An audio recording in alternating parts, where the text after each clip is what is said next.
America ఒకప్పుడు అవకాశాల దేశం, స్వేచ్ఛా స్వాతంత్ర్యాలకు భూతల స్వర్గం అనేవారు. ఇప్పుడు పరిస్థితి మారిపోయింది. భూతల నరకంగా మారింది. ప్రపంచానికే పెద్దన్నగా చెప్పుకునే దేశంలో జనం ఇప్పుడు బిక్కుబిక్కుమంటున్నారా?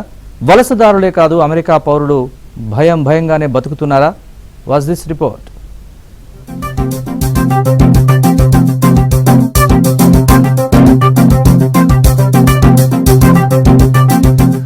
మేడిపండు చూడు మేలిమై ఉండు అన్న తరహాగా తయారైంది ఇప్పుడు అమెరికా పరిస్థితి.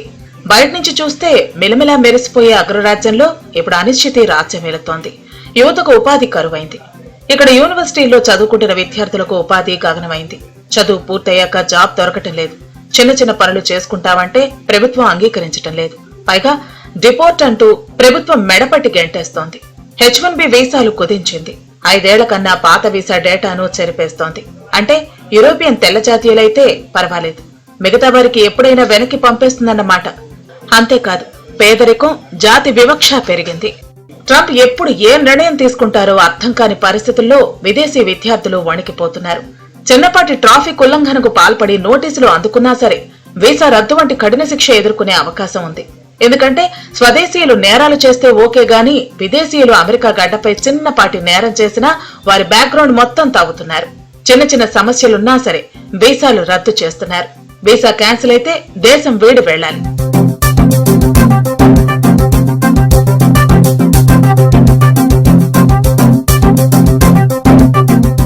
భారత్ సహా విదేశీ విద్యార్థుల వీసాలు రద్దవుతున్న ఘటనలు పెరుగుతున్నాయని అమెరికన్ యూనివర్సిటీలు చెబుతున్నాయి.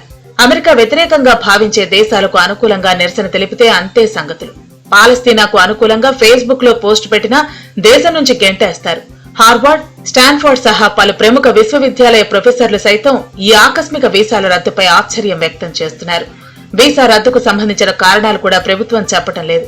ఎవరికి సమస్య వచ్చినా కోర్టుకు వెళ్లాల్సిందే తప్పితే వేరే గత్యంతరం లేదు. అధికారులు అస్సలు సమాధానం చెప్పరు. ఎవడో తుపాకి పట్టుకొచ్చి టపటప మన కాల్చి చంపేసి వెళ్ళిపోయాడని, లేదా కొన్ని డాలర్ల కోసం దాడులు చేశారని, చంపేశారనేటువంటి వార్తలు మనకు నిత్యం వినిపిస్తుంటాయి. ప్రపంచంలోనే అత్యధిక ధనిక దేశం దారిద్ర్యాన్ని ఎందుకు నిర్మూలించలేకపోయారు అనేది పెద్ద ప్రశ్న. దానికి ఎవరు సంతృప్తికరమైనటువంటి సమాధానం చెప్పరు. ఎందుకు అంటే అమెరికా అయినా, ఆఫ్రికా అయినా, అనకాపల్లి అయినా దోపిడీదారులు ఉన్నంతకాలం దరిద్రం, నిరుద్యోగం, శాంతి భద్రతల సమస్యలు ఉంటాయి. అమెరికాకి ఎప్పుడో స్వాతంత్రం వచ్చింది, ఆధునికంగా ఎంతో అభివృద్ధి చెందింది. అయినా అక్కడి ప్రమాణాల ప్రకారం 13% పైగా దారిద్ర్య రేఖకు దిగువన జనం ఉన్నారనేటువంటి వార్తలు చాలా మందికి తెలియదు. వస్తే వాళ్ళని మేము ఇక్కడ పని కల్పిస్తాము, వీసాలు ఇస్తాము, పౌరసత్వం ఇస్తాము అని చెప్పినటువంటి అమెరికా ఇవాళ రావద్దు, వెళ్ళిపోండి, ఉన్న వాళ్ళని పంపిస్తాము అనే చెప్పేటువంటి స్థితికి ఎందుకు వచ్చింది అంటే అక్కడ ఉన్నటువంటి జనానికి అవసరమైనటువంటి ఉపాధి అవకాశాలు తగ్గిపోతున్నాయనేటువంటిది. ఈ సంక్షోభం నుంచి బయటపడేందుకే డొనాల్డ్ ట్రంప్ ఇప్పుడు పెద్ద నాటకం ప్రారంభించాడు. వలసదారులపై ఉక్కుపాదం మోపుతున్నారు డొనాల్డ్ ట్రంప్. జో బైడెన్ హయాంలో తాత్కాలిక నివాస అనుమతులు పొందిన వలసదారులు తక్షణమే దేశాన్ని వీడి వెళ్లాలంటూ అమెరికా హోంల్యాండ్ సెక్యూరిటీ ఆదేశాలు ఇచ్చింది. US customs and border protection అభివృద్ధి చేసిన CBP-1 యాప్ ద్వారా 2023 జనవరి నుంచి 9 లక్షల మంది అమెరికాలోకి ప్రవేశించారు. ఆ యాప్ లో నమోదు చేసుకున్న వారు అమెరికా అధ్యక్షుడి ప్రత్యేక అనుమతితో 2 ఏళ్ల పాటు అగ్రదేశంలో ఉండేందుకు అనుమతి ఉంటుంది. అయితే వీరంతా స్వచ్ఛందంగా దేశం వీడి వెళ్లాలంటున్నారు ట్రంప్. వీరిలో ఎక్కువ మంది మెక్సికో, లాటిన్ అమెరికా దేశాల నుంచి వచ్చిన వారే. అక్రమ వలసదారులు ఇక్కడుంటే నరకం చూపిస్తానంటూ స్వయంగా ట్రంపే చెప్తున్నారంటే పరిస్థితి అర్థం చేసుకోవచ్చు. భూలోక నరకం లాంటి గ్వాంటనామా బే జైలుకు వెళ్లాల్సి వస్తుందంటూ వార్నింగ్ ఇచ్చారు. Drilling and getting prices down and stopping people from pouring into our border that come from prisons and mental institutions. A lot of them, and I have confidence. It was a bad moment. Something shouldn't have happened. But I have a lot of confidence, and they've really stepped it up. Every bit as well as I have treated the greatest MAGA supporters. There's never been anything like MAGA in the history of this country. These people are so dedicated to making America great again. It's very simple. And I'm going to treat them just the same as I treat MAGA. We're going to treat everybody good. We want success for our country. We want safety for our country. You know, our country is under threat, as you know.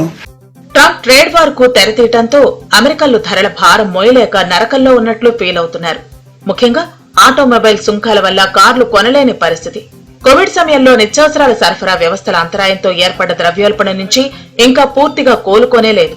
Russia Ukraine యుద్ధం దుష్ఫలితాలు ఇంకా వెంటాడుతూనే ఉన్నాయి. మళ్లీ ఇప్పుడు సుంకాల దెబ్బతో విలువెల్లాడిపోతున్నారు.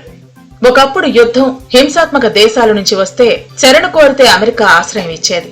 ఇప్పుడు ఆ పరిస్థితి లేదు. అసలు అలాంటి అప్లికేషన్ పెట్టుకునేందుకే అవకాశం ఇవ్వటం లేదు. పైగా ట్రంప్ గోల్డ్ కార్డులు ప్రవేశపెట్టి 44 కోట్ల రూపాయలు పెట్టి పౌరసత్వం కొనుక్కోండి అంటున్నారు. అంటే డబ్బుంటే తప్ప అమెరికా రావద్దని చాలా స్పష్టంగా చెప్పేస్తున్నారు. పొరపాటున అప్పు చేసి అమెరికా వెళితే అంతే సంగతులు. అమెరికా గ్రీన్ కార్డ్ జీవితకాలం లేట్ అయ్యేలా ఉంది. వెయిటింగ్ పీరియడ్ 23 ఏళ్లగా ఉంది. నమ్మకపోయినా ఇది నిజం.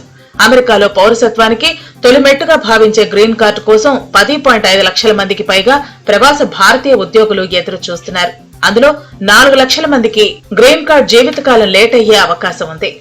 H1B వీసాలను స్పాన్సర్ చేసేందుకు చాలా కంపెనీలు భయపడుతున్నాయి. ఆప్షనల్ ప్రాక్టికల్ ట్రైనింగ్ తమ కంపెనీలు ఏడాది పాటు చేసిన వారికే H1B వీసాకు స్పాన్సర్ చేస్తామని ఫ్రెష్ గ్రాడ్యుయేట్స్ కు స్పాన్సర్ చేయటం లేదు. ఇన్ని అవాంతరాలు దాటుకుని అమెరికాలో అడుగుపెట్టినా అడుగడుగునా నిఘా పెడుతూ అవమానాలు ఎదుర్కొనక తప్పదు.